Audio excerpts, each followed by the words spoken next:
learning class organized by Global Concept School Karai. Dear student, as you know that we are solving the question based on the application of trigonometry. It means chapter 9 and we are solving the questions of exercise 9.1. So today again we are going to solve some more questions of this exercise, some interesting questions.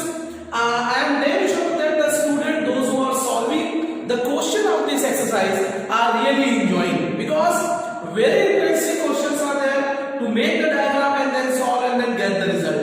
एक बहुत अच्छी feeling आती है जब हम पूरी process करके correct solution तक, करेक्ट आंसर तक पहुंच जाते हैं. सो चलिए, today in the today's class we will solve some more questions of exercise 9.1. Today I have selected question number 10. Question number 10 of this exercise. First of all, I am reading the question, then I will explain the diagram. The question is: two poles of equal heights are standing opposite each other on either side of the road, which is 80 meter wide. क्या मतलब हुआ? Diagram से समझिए. Two poles है, suppose pole A B and pole C B. ये road है, B से लेकर डी तक एक रोड है जो कि 80 मीटर वाइड है. ये रोड मान लें आप, ये रोड है, एक पोल इधर खड़ा हुआ है, एक पोल इधर खड़ा हुआ है, और रोड के विड्थ जो है वो 80 मीटर है.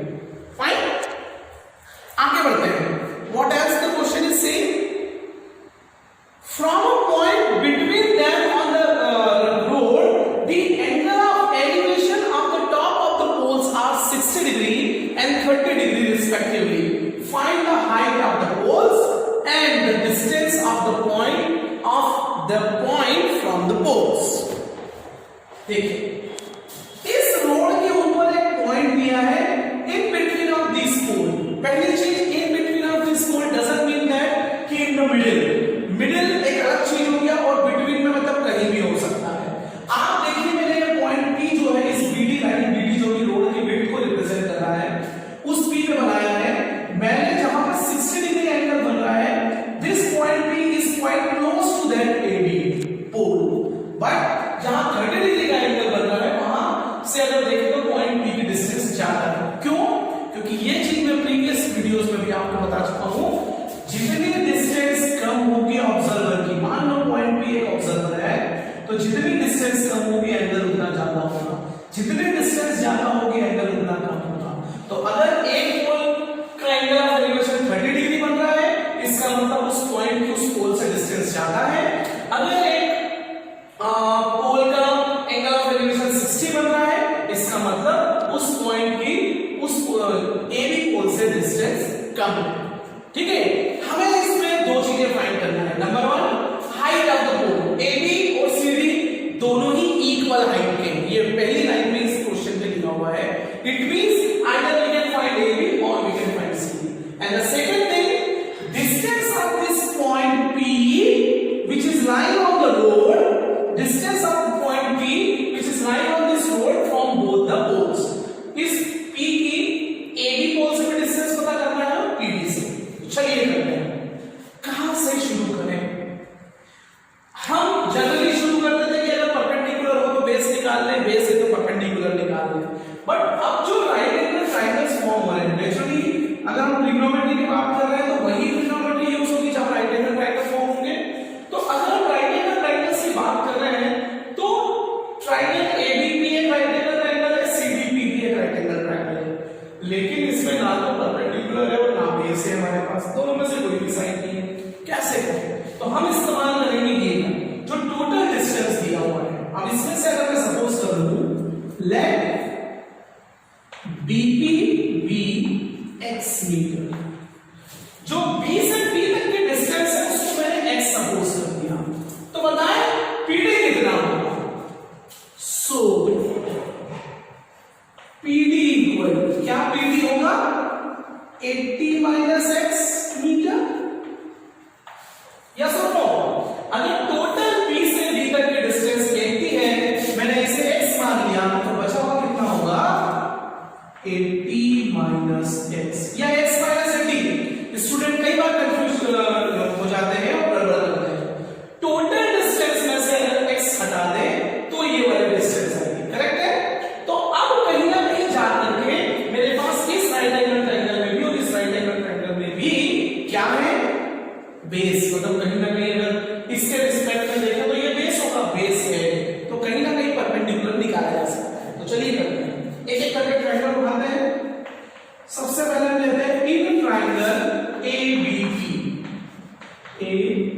60 डिग्री है और मुझे बेस दिया हुआ है, परपेंडिकुलर मुझे फाइंड आउट करना है, तो मैं क्या लगाऊंगा, tan theta, tan 60 degree is equals to base, sorry perpendicular, perpendicular कितना है AB और अपॉन बेस कितना है x।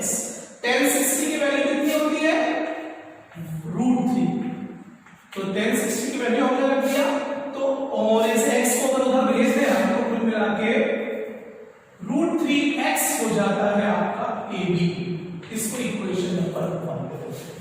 अब आते हैं इस ट्रायंगल में। In a triangle, which triangle we are going to take, CDP। अब इसमें भी वही है, बेस है और परपेंडिकुलर बनाना है और tan लगाएंगे 30 डिग्री, क्योंकि एंगल ऑफ एलिवेशन जो फॉर्म हो रहा है इस ट्रायंगल के लिए 30 डिग्री।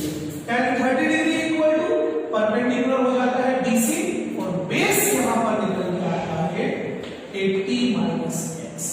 tan 30 की अगर बात करें तो वैल्यू होती है 1/√3 और इसको भी अगर उधर भेज दें तो यहां हो जाएगा 80 minus x is equal to DC।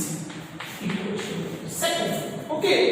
तो मेरे पास AB की वैल्यू आ गई, मेरे पास DC की वैल्यू आ गई, but both are in the form of x। अभी न्यूमेरिकल वैल्यू नहीं आएगी, डोंट वरी। अब ध्यान से अगर देखें तो what is the first line of this question, the first line of this question says both the poles are of equal height. इसका मतलब है कि AB और DC इक्वल है, तो हम यहां लिखेंगे ADQ। According to the question AB is equal to DC, तो रख देते हैं AB की वैल्यू कितनी आई है हमारे पास इक्वेशन 1 से, √3x, और DC की वैल्यू कितनी आई है हमारे पास 80 माइनस x अपॉन √3। इस √3 को उधर भेजेंगे तो √3 into √3 हो जाएगा 3x, √3 into √3 is 3, so 3 into x is 3x। इस माइनस x को उधर भेजेंगे तो plus x is equals to 80। 3x plus x is 4x is equals to 80, so x equal to ये 4 अपॉन में जाएगा, कैंसिल होगा तो 20, और x हमने क्या सपोज किया था, डिस्टेंस। ओके, अब पहले हम निकाल लेते हैं height. Height of the poles क्या है, AB निकाल लें या CD निकाल लें, तो हम ले लेते हैं फ्रॉम इक्वेशन 1। AB जो आया था, AB क्या आया था √3x और x की वैल्यू कितनी आई है 20, तो AB जो हो जाएगा 20√3 metre and this is the height of the poles. ये हो गया आपका हाइट ऑफ द पोल्स। समझ में आ गया आपको? हमने सबसे पहले ये ट्राई कर लिया, एक इक्वेशन बनाई AB में, फिर ये ट्राई कर लिया, एक इक्वेशन बनाई CD में। चूंकि AB और CD इक्वल है, दोनों को इक्वल रख के x की वैल्यू निकाला, उस x की वैल्यू को हमारे इक्वेशन में पुट किया, तो जो AB है वो AB ही उस पोल की क्या है, हाइट। ठीक है, तो height of that pole will be 20√3 metre. एक चीज और कही है इस क्वेश्चन में कि also find the distance of this point P from this AB pole as well as DC pole. तो चलिए निकाल लेते हैं, मैं रफ कर रहा हूं इसको यहां पर। तो अगर हम बात करें BP कितना है x और x की वैल्यू कितनी आई है 20, तो ये हो गया हमारा 20 मीटर। उसी तरह से P से हमें D की डिस्टेंस निकालना है, तो PD, और PD कितना है 80 माइनस x की वैल्यू रख दें तो 80 minus 20 is equal to 60 metre. अब लास्ट में तो ये भी आपके दो आंसर हो गए। लास्ट में आपको स्टेटमेंट के फॉर्म में आंसर लिखना है, मैं लिख देता हूं पूरा, आप देखिए किस तरह से स्टेटमेंट के फॉर्म में है। Heights of the poles will be 20√3 metre and distance of the points from two poles are 20 meter and 60 meter respectively। क्या स्टेटमेंट लिखा हमने? पूरा इस स्टेटमेंट से हमने सारे आंसर को दर्शा दिया।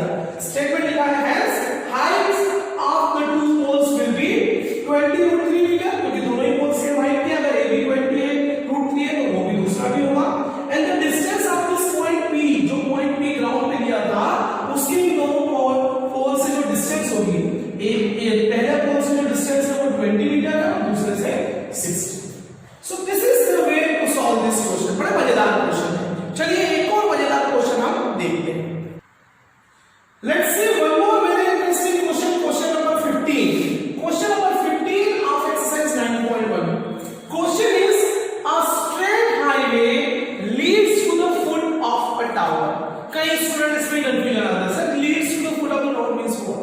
अभी एक स्ट्रेट हाईवे के ऊपर एक पोल लगा हुआ है, तो ऑब्वियसली उस पोल का जो फुट होगा वो कहां होगा? ग्राउंड पे होगा, मतलब उस हाईवे पर ही होगा।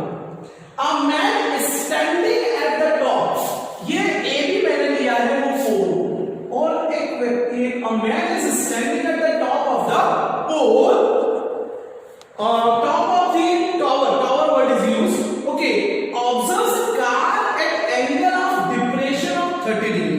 अब पहले ये समझे, यहां पर एक वर्ड आ गया एंगल ऑफ डिप्रेशन। तो इस पोल के टॉप पर अगर मैं खड़ा हूं, किसी पोल के टॉप पर मान लो आप खड़े हैं और आप नीचे रोड पे कोई आने वाली कार को ऑब्जर्व कर रहे हैं, और वो कार कैसी आ रही है? टुवर्ड्स द पोल। ये पोल है, वहां से कार उस पोल की तरफ आ रही है, ठीक है। तो यहां इस टॉप पर जब ये खड़ा है, ये कार को उसने इस पॉइंट सी पर देखा, तो एंगल ऑफ डिप्रेशन ही बनेगा। डिप्रेशन क्यों बनेगा? क्योंकि अगर उसको इतनी हाइट से उस कार को देखना है तो उसे अपनी हेड को डिप्रेस करना पड़ेगा। तो यहां इसीलिए ये वर्ड यूज हुआ है एंगल ऑफ डिप्रेशन। और एंगल ऑफ डिप्रेशन देखिए, ये रहा ऑब्जर्वर, तो ये हो गई इसकी हॉरिजॉन्टल लाइन और ये हो गया लाइन ऑफ साइट, तो यहां बनेगा एंगल ऑफ डिप्रेशन।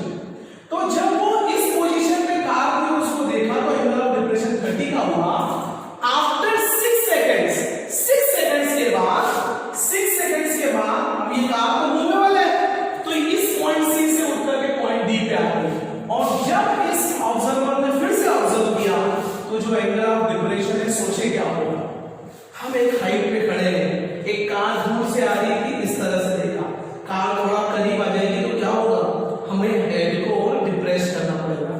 तो वो एंगल ऑफ डिप्रेशन जो है वो 30 से बढ़कर के 60 हो गया, जबकि कार आ गई पॉइंट सी के ऊपर। Get it? Now question is find the time taken. हमें टाइम पता करना है कि ये कार इस टावर के बॉटम पे, टावर के फुट पर कब पहुंचेगी, कितनी देर में पहुंचेगी। उसे सी से डी तक आने में कितना समय लगा है? 6 सेकेंड। अब डी से बी तक, क्योंकि बी क्या है? उस टावर का बॉटम है, उस टावर का फुट है, वहां तक आने में उसे कितना समय लगेगा? दिस वे हम फाइंड आउट। Get it? तो कुल मिलाकर इस क्वेश्चन की अगर मैं बात करूं तो मुझे फाइंड करना है टाइम। और क्या टाइम का कोई फॉर्मूला होता है? यस, याद करें, टाइम का फॉर्मूला होता है डिस्टेंस अपॉन स्पीड। टाइम का फॉर्मूला होता है डिस्टेंस अपॉन स्पीड। अब इस क्वेश्चन, इस चैप्टर में देखें तो टाइम के लिए ऐसा कोई कॉन्सेप्ट दिया नहीं है, लेकिन अगर मैं डिस्टेंस पता कर लूं, मतलब बी से डी तक जाने में वो कार डिस्टेंस कितनी ट्रेवल करेगी ये पता कर लूं, और स्पीड अगर पता चल जाए तो डिस्टेंस को स्पीड से डिवाइड करके टाइम निकालेंगे हम। ठीक है, तो चलिए करते हैं इस क्वेश्चन की शुरुआत। सबसे पहले हम देखें, हमें तो ट्रायंगल ये यूज करना है। यहां पर 90 डिग्री का एंगल है, तो एज पर ट्रिग्नोमेट्री जो ट्रायंगल यूज होंगे वो एबीडी यूज होगा और एबीसी यूज होगा। अब ये एंगल्स तो बाहर की तरफ बन रहे हैं, तो फिर क्या करें? एज आई टोल्ड यू कि जितना एंगल ऑफ डिप्रेशन होता है उतना ही एंगल ऑफ एलिवेशन होता है। तो इस केस में हम बताएंगे कि अगर ये 30 है तो ये भी 30 होगा। बताओ जल्दी से क्यों? करेक्ट, ये Z बन गया। आप देखिए, इस डॉटेड लाइन को देखें, इस AC को देखें और फिर BC को देखें, तो it is a Z, alternate interior angle. Similarly फिर से इस डॉटेड लाइन को देखें, AD को देखें और BD को देखें, तो अगेन एक Z, तो अगर ये 60 तो ये भी 60। हमें यहां लिखना पड़ेगा angle ACB is equals to 30 degree, angle ACB is 30 degree and angle ADB is equals to 60 degree, the reason is AIA, alternate interior angles. ठीक है, तो ये हो गया। अब आप आसानी से शुरू कर सकते हैं। तो वापस से आते हैं इस क्वेश्चन पे, हमें फाइंड करना है टाइम, और टाइम के लिए डिस्टेंस और स्पीड की जरूरत होती है। तो अब डिस्टेंस तो फिलहाल में नहीं कर सकते हैं, हम सपोज करते हैं let the speed of the car be x metre per second. समझ रहे हैं, यूनिट क्या यूज की है मैंने, मीटर पर सेकेंड, क्योंकि डेफिनेटली सेकेंड्स में मीटर ही ट्रेवल होंगे, और साथ ही साथ जो यहां का टाइम दिया था वो 6 सेकंड्स में दिया था, इसलिए मैंने इसको भी सेकंड में। ठीक है, तो बताएं मुझे, so what will be DC. DC क्या है, डी से सी तक की डिस्टेंस क्या है, ये डिस्टेंस है। डिस्टेंस का फॉर्मूला होता है speed into time.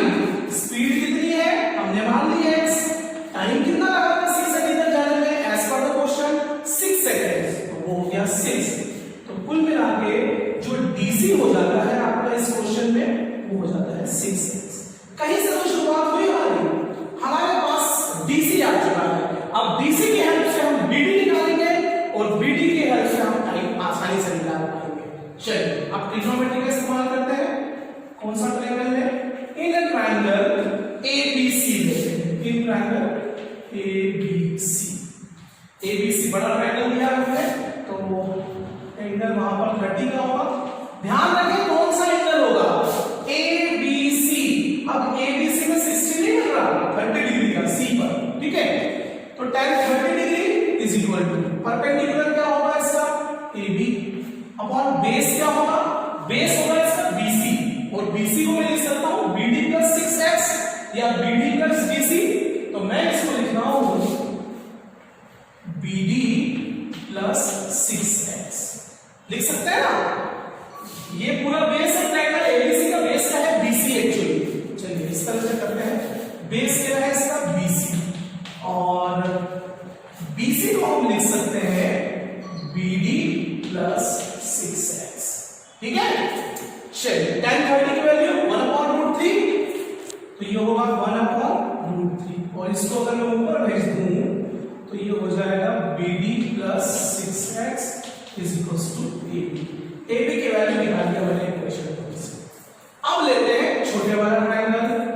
Now in the triangle this one ABD, ABD फिर से फॉलो ट्रिग्नोमेट्री उसी ट्रायंगल में लगती है जो राइट एंगल ट्रायंगल हो। मैंने ABC राइट एंगल ट्रायंगल था B पर, वो लिया, फिर ABD ले रहे हैं राइट एंगल ट्रायंगल जो कि B पर ही है, फिर वो लिया, कोई और नहीं। आप ये मत सोचिए कि सर AB ट्रायंगल है तो इसे ले लें, कैसे ले सकते हैं, क्या ABC को इस सॉल्यूशन में यूज किया जा सकता है, no, because it is not a right angle triangle. तो यहां लगाते हैं हम tan 60 degree is equal to perpendicular, अगर ये थीटा है तो ये परपेंडिकुलर होगा opposite side, that is AB upon base कितना है इसका BD। tan 60 की वैल्यू कितनी होती है, √3, तो ये हो जाएगा √3 BD is equal to AB। Equation second, equation first और इक्वेशन सेकंड अगर दोनों ही देंगे तो AB है, तो कंपेयर करके हम x निकाल देंगे फ्रॉम, या BD की वैल्यू निकाल लेंगे, इक्वेशन फर्स्ट एंड सेकंड। ये भी AB इक्वल टू √3 BD है, ये भी AB इक्वल टू गिवन ये जो हमारे पास आया है।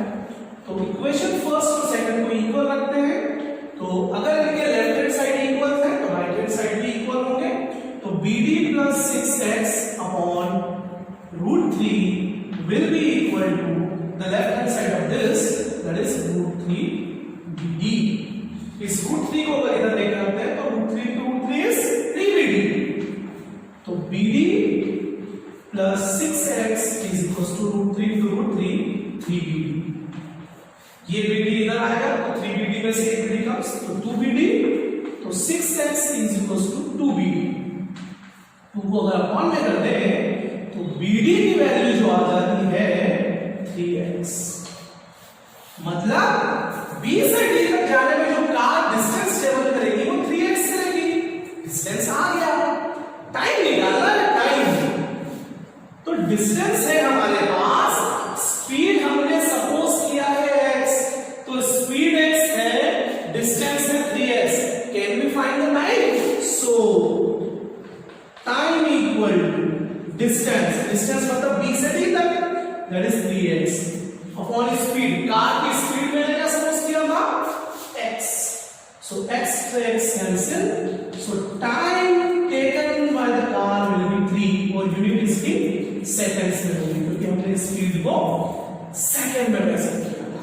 तो क्या हुआ, जो कार C से D तक जाने में 6 सेकंड्स लिए थे, वो अब D से B तक मतलब फुट ऑफ द टावर तक पहुंचने में उसे 3 मोर सेकंड्स लगने वाले हैं। ऐसे मजेदार, और ये क्वेश्चन बहुत इंपॉर्टेंट है क्योंकि इसमें स्पीड टाइम डिस्टेंस का कॉन्सेप्ट भी यूज होता है, इक्वेशंस भी बनती हैं और ट्रिग्नोमेट्री का बड़ा मजेदार यूज है। तो प्लीज इन क्वेश्चंस को एक बार फिर से सॉल्व करके देखिए। चलिए इस एक्सरसाइज का जो लास्ट क्वेश्चन है which is also very very important, उसे देखते हैं।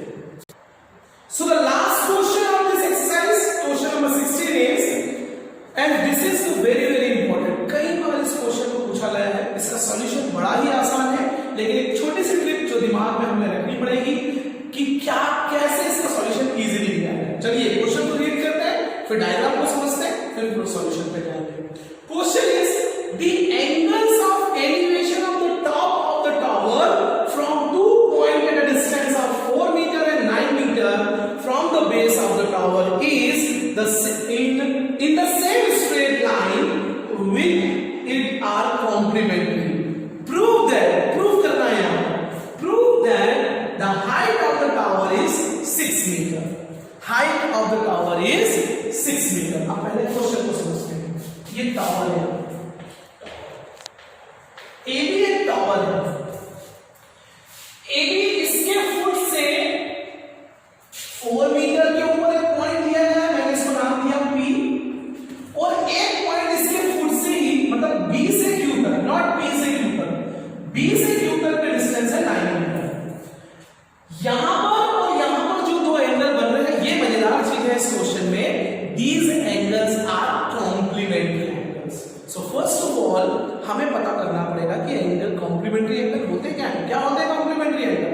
Two angles are said to be complementary angles if their sum is 90 degree. Getting? तो अब कैसे करेंगे? हमें ये प्रूफ करना है कि इस टावर की जो हाइट है वो 6 मीटर होगी। आपका क्वेश्चन हो सकता है कि सर क्या इसमें गिवन टू प्रूफ लिखा जाएगा? आंसर इज नो, क्योंकि ये ट्रिग्नोमेट्री एप्लीकेशन बेस्ड क्वेश्चन है, नो कि ज्योमेट्री बेस्ड।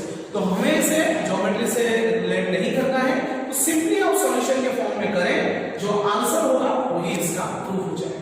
ठीक है, अगर आपका आंसर 6 मीटर आता है then question automatically will be proved. तो क्या है,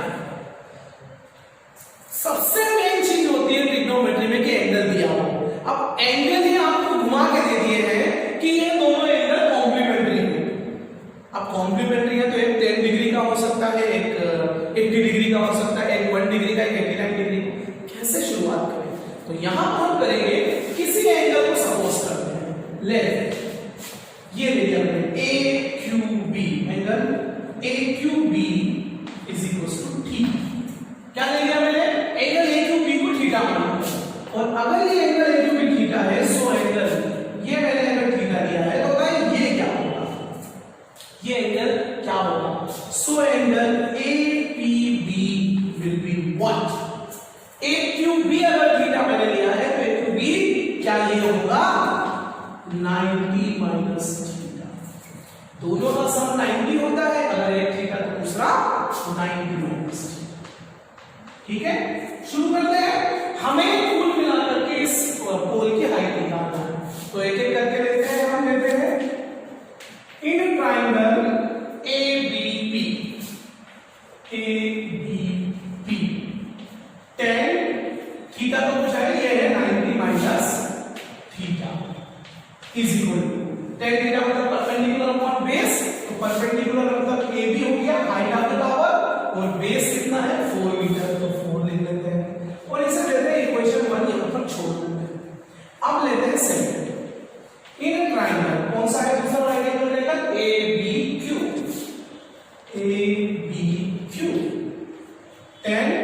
कुछ नहीं है, थीटा है तो थीटा लिखेंगे, tan थीटा। परपेंडिकुलर इसका भी ये भी है, बट जो बेस है बी से क्यू तक दैट इज 9 मीटर। 9 इक्वेशन है। इस पर्टिकुलर क्वेश्चन में एक चीज जो सॉल्यूशन में मैं जो ट्रिक आपको बता रहा था, आप और भी वे से कर सकते हैं, बट इस पर्टिकुलर क्वेश्चन में हम दोनों इक्वेशंस को मल्टीप्लाई करेंगे। मल्टीप्लाई करने से सॉल्यूशन बड़ा आसान होता है। तो हम क्या लिखेंगे,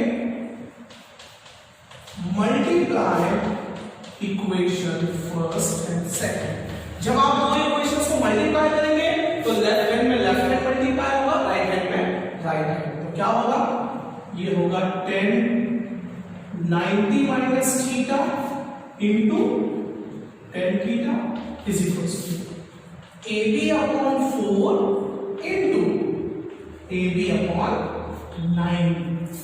अब 10 90 माइनस थीटा को क्या लिख सकते हैं, ये कॉन्सेप्ट हमने कॉम्प्लीमेंट्री वाली एक्सरसाइज में देखा है।